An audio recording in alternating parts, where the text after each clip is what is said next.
Merhaba arkadaşlar. Bu videomda sizlere kafa nakli ameliyatına ait araştırmalarımı vereceğim.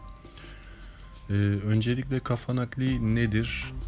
Kafa nakli hücrelerin oksijensiz bir şekilde daha uzun yaşayabilmeleri için operasyon öncesinde donörün vücudunun ve alıcının kafasının ısısı düşürülerek donörün ve alıcının kafası aynı anda kesilir.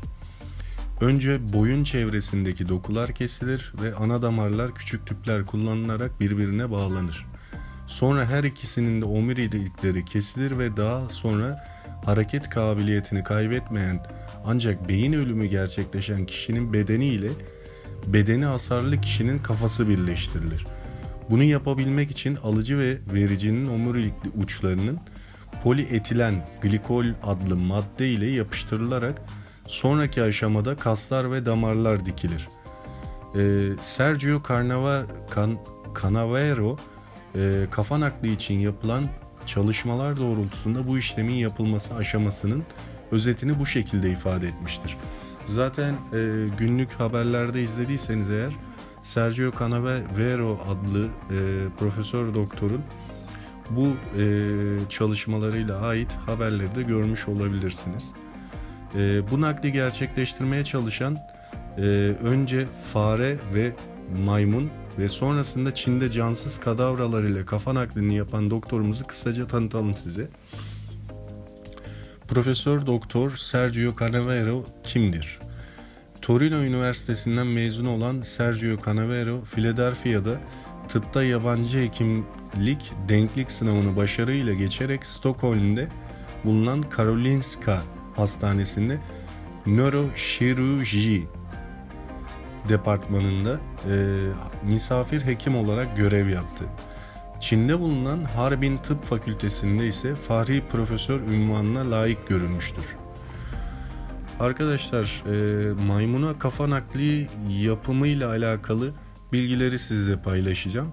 Burada yine Sergio Canavero'nun çalışmalarına ait bilgilerdir.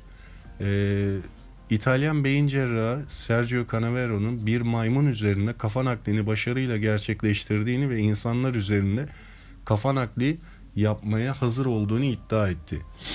Bu bir iddiadır arkadaşlar.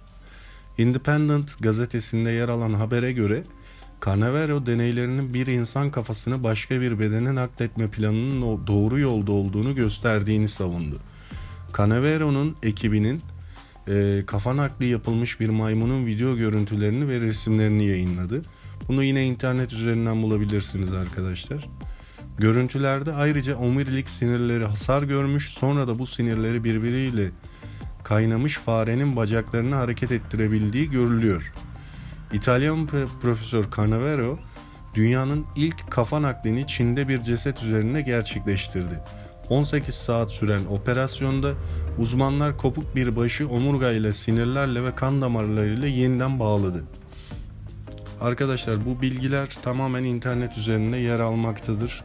Videoları da mevcut. Dilerseniz bakabilirsiniz. Canlı deney için Çinli gönüllü bulundu. Bu gönüllü Sergio Canavero'nun hasta arayışını devam ettirip Çin'de sonlandırmasıyla buldu. Harbin Tıp Üniversitesi'nden bir meslektaşı ile birlikte Çinli bir gönüllü bulduklarını açıkladılar. Bazı bilim otoriteleri tarafından eleştirilen operasyona Canavero'nun güveni tam ve kendisi hala iyimser durumda. Hatta kendisi tıptaki ilerlemenin çok hızlı olduğunu, bundan birkaç ay önce gerçekleştirilmesinin imkansız olduğu şeyleri şimdi yapabileceklerini dile getirmiştir. Arkadaşlar, tabii ki bu kafa nakline eleştiriler de oldu.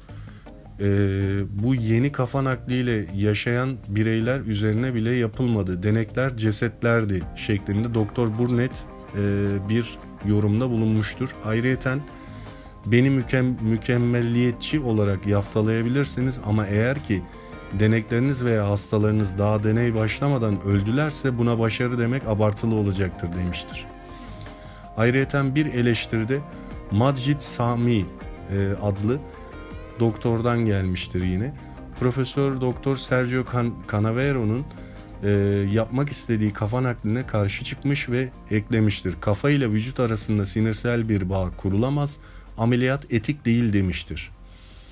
Ek olarak arkadaşlar burada ki bilgiler tamamen internette de bulunmaktadır. Dilerseniz bakabilirsiniz. Ben şahsi bir düşünce olarak bunu dile getireceğim. Eğer bu nakiller başarılı olur ise bir sürü insan, engelli insan için umut olacaktır halbuki. Tabii ki bu aşamaya gelene kadar birçok deney ve canlı olan kanıtlar sonrası bu işlemin yapılması da doğru olacaktır. Etik olup olmamasına ben şahsen ayrı bir konu, ancak yapılabilirse de birçok kişiye umut olacağı kesin. Tabii ki bu işlem için yüksek paralar isteneceği de ilk aşamalar için kesin gözükmektedir. Ki kafa nakliyle alakalı Sergio Canavero'nun bu ameliyatın maddi bütçesini Facebook'un sahibi olan Mark Zuckerberg'den de temin edeceğine dair haberler yer almakta. Arkadaşlar bir sonraki videoda görüşmek üzere. Hoşça kalın.